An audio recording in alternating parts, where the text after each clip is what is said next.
Hello guys, welcome to our YouTube channel this Google. आज के video में बात करने वाले हैं Rajiv Gandhi national aviation university की तरफ से आपकी नॉन फैकल्टी ग्रुप बी और सी की पोजीशन निकली है। इसके अंदर आपकी हर वैकेंसी की डिटेल जानने के लिए आप वीडियो के अंत तक बने रहिएगा। एंड देर नहीं करते हुए let's know about it.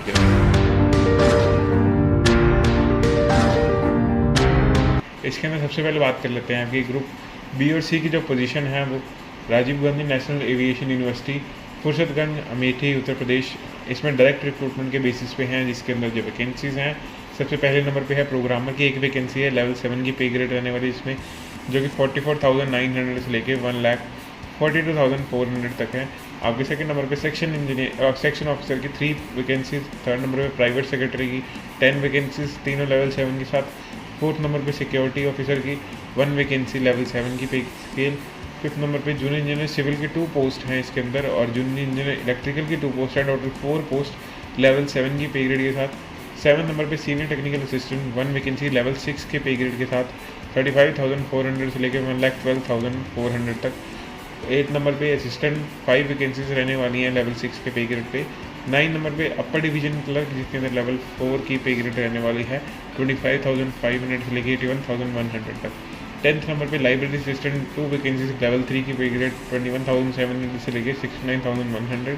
11 number पे लोअर डिवीजन क्लर्क 16 वैकेंसीज रहने वाली है लेवल 2 की 19,900 से लेकर 63,200 तक। टोटल 46 वैकेंसीज इसके अंदर रहने वाली है। एलिजिबिलिटी क्राइटेरिया के अंदर बात करते हैं प्रोग्रामर के लिए, एसेंशियली आपको बैचलर चाहिए इलेक्ट्रॉनिक या फिर कंप्यूटर इंजीनियरिंग के अंदर, और with 5 years experience in computing, और या फिर masters of science with post graduate diploma in computer application with 7 years experience, या फिर मास्टर्स ऑफ कंप्यूटर एप्लीकेशन यानी MCA विद 7 year एक्सपीरियंस। इसके साथ आपको 5 years का एक्सपीरियंस होना चाहिए as senior technical assistant computer in position in level 6, 35,400 से लेकर 1,12,400। इसके अंदर आपके पास होना चाहिए किसी सेंट्रल गवर्नमेंट या स्टेट गवर्नमेंट इंस्टीट्यूट में या ऑर्गेनाइजेशन में। एज लिमिट आपकी 30 years रहने वाली है। इसमें डेपुटेशन के लिए आपके पास कोई भी जो पर्सन है एनालॉगस पोस्ट होल्ड करनी चाहिए on regular basis with 5 years regular service या इससे ज़्यादा की, तो आप इसमें एलिजिबल रहने वाले हैं। सेक्शन ऑफिसर की बात करते हैं तो इसमें आपके पास डिग्री होनी चाहिए, और ग्रेड बी आपके 55% मार्क्स और ग्रेड बी दोनों में से कुछ होना चाहिए, या फिर आपके पास बैचलर्स डिग्री इन लॉ होनी चाहिए। इसके साथ आपको चाहिए 5 years का एक्सपीरियंस इन एडमिनिस्ट्रेशन या फिर अकाउंट्स और secretarial work as assistant at centre या फिर स्टेट गवर्नमेंट या फिर PSU या फिर ऑटोनॉमस बॉडी या फिर डिफेंस ऑर्गेनाइजेशन इन लेवल 6 के पे ग्रेड के अंदर, या फिर upper division clerk in level 5 या फिर इक्विवेलेंट इन सेंटर स्टेट या यूनिवर्सिटीज या ऑटोनॉमस ऑर्गेनाइजेशन के अंदर या PSU के अंदर आपने with 8 years of experience.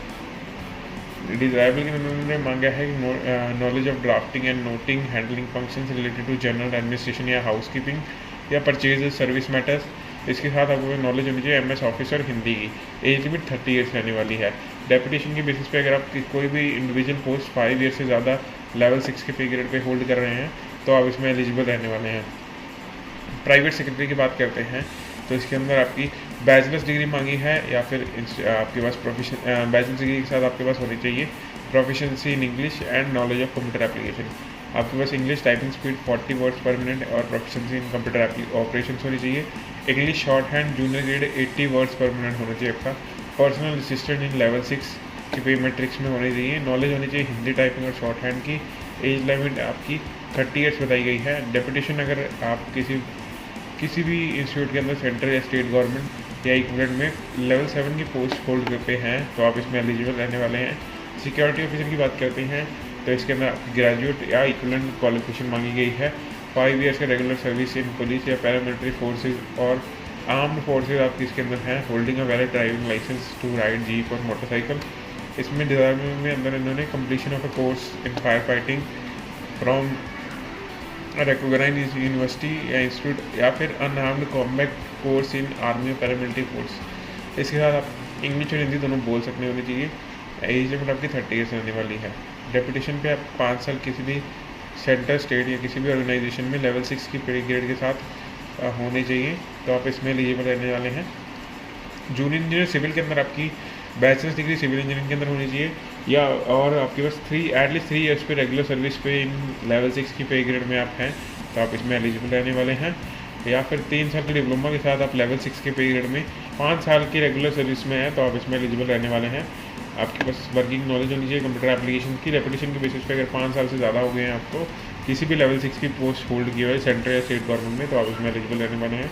Same आपके इलेक्ट्रिकल में रहने वाला है एज़ पर सिविल की तरह, बस इसमें आपकी जो ब्रांच है उसमें इलेक्ट्रिकल है। अगर बैचलर्स डिग्री रखी है और आपके पास इसके साथ 3 साल का अगर आप रेगुलर सर्विस में हैं तो आप एलिजिबल रहने वाले हैं। डिप्लोमा का रखा तो आपको 5 साल के रेगुलर सर्विस में है तो आप एलिजिबल रहने वाले हैं। डेपुटेशन के बेसिस पे 5 साल की सर्विस आप होल्ड कर रहे हैं तो आप इसमें एलिजिबल रहने वाले हैं। सीनियर टेक्निकल असिस्टेंट के अंदर आपकी जो बैचलर्स डिग्री मांगी है या बीटेक मांगी है, बी अगर आपने कंप्यूटर साइंस या कम्युनिकेशन इंजीनियरिंग कर रखी है या फिर आपने एमएससी कर रखी है कंप्यूटर एप्लीकेशन कंप्यूटर साइंस में या masters in computer application MCA कर रखा है तो आप एलिजिबल रहने वाले हैं। इसके साथ आपको 6 ईयर्स का एक्सपीरियंस होना चाहिए।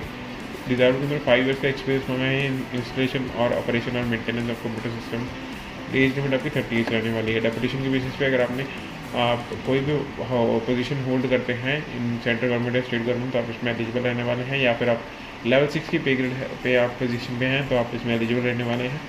असिस्टेंट के अंदर आपकी बैचलर्स डिग्री मांगी गई है। अपर डिवीजन क्लर्क आप अगर किसी सेंट्रल स्टेट गवर्नमेंट में हैं और लेवल 4 की पे ग्रेड में थे विद 5 ईयर्स के साथ रेगुलर सर्विस में तो आप एलिजिबल रहने वाले हैं। या फिर आप लोअर डिवीजन की क्लर्क या फिर इक्वलेंट में हैं सेंट्रल गवर्नमेंट की आप या स्टेट गवर्नमेंट में और लेवल 2 के पे ग्रेड पे हैं तो आप एलिजिबल हैं। सेकंड नंबर पे वर्किंग नॉलेज चाहिए आपको कंप्यूटर एप्लीकेशंस की। और इसके बाद अपर डिवीजन क्लर्क की बात करते हैं तो इसके अंदर आपकी डिग्री मांगी है। इसके साथ लोअर डिवीजन क्लर्क का आपके पास 8 साल का एक्सपीरियंस है तो आप इसमें एलिजिबल रहने वाले हैं। 30 ईयर्स की एज लिमिट बताई गई है। लाइब्रेरी असिस्टेंट के अंदर bachelors of library and information sciences या फिर लाइब्रेरी साइंस के अंदर कर रखी है आपने एलिजिबल रहने वाले हैं।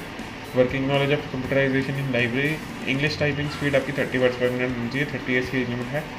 लोअर डिवीजन क्लर्क के अंदर आपको ग्रेजुएशन होनी चाहिए। इंग्लिश टाइपिंग स्पीड 40 वर्ड्स पर मिनट होनी चाहिए। आपके पास नॉलेज ऑफ कंप्यूटर एप्लीकेशन होनी चाहिए। हिंदी टाइपिंग स्पीड जो है 25 वर्ड्स पर मिनट होनी चाहिए आपकी। 30 ईयर्स की एज लिमिट बताई गई है इसके अंदर। इसमें बताया गया है कि जो कैंडिडेट अपनी एप्लीकेशन फॉर्म सबमिट करना चाहते हैं वो इसमें आपके दिए गए लिंक से आप इस पर जाके डायरेक्टली अप्लाई कर पाएंगी। इसका लिंक आपको डिस्क्रिप्शन बॉक्स में मिल जाएगा जहां जाके आप इसको डायरेक्टली अप्लाई कर पाएंगे। एप्लीकेशन फ़ी की बात करते हैं जनरल ओबीसी AWS की फ़ीस 1000 रुपये रहने वाली है। SC ST कैटेगरी की एग्जेम्प्टेड रहने वाली है, इन्हें फ़ीस पे करने की कोई ज़रूरत नहीं है। अप्लाई का मैंने तरीका बता ही दिया है कि आपको कैसे अप्लाई करना है। लास्ट डेट जो है 10 फरवरी 2025 है। उससे पहले आपको अप्लाई करना है, यानी काफ़ी समय पड़ा है आपके पास तो आप आराम से अप्लाई कर सकते हैं। बाकी आपको एनेक्जर्स के अंदर फॉर्मेट्स मिल जाएंगे SC ST के कास्ट सर्टिफिकेट की।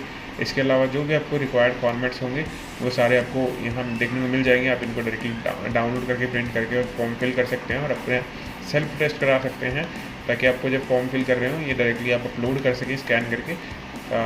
और गाइस आज के वीडियो में इतना रहने वाला है। अगर आपको कोई भी क्वेरी है तो आप कमेंट बॉक्स में ड्रॉप कीजिए, वहाँ मैं आपका आंसर जरूर करूँगा। और अगर आपको वीडियो अच्छी लगी तो वीडियो को लाइक कीजिए, अपने दोस्तों के साथ शेयर कीजिए ताकि उन्हें इस नोटिफिकेशन के बारे में पता चले। और भूलेगा नहीं हमारे चैनल को सब्सक्राइब करना और बेल आइकन प्रेस करना ताकि आपको हमारी आने वाली वीडियो की नोटिफिकेशन मिले सबसे पहले। Thank you so much guys, have a nice day, bye bye guys.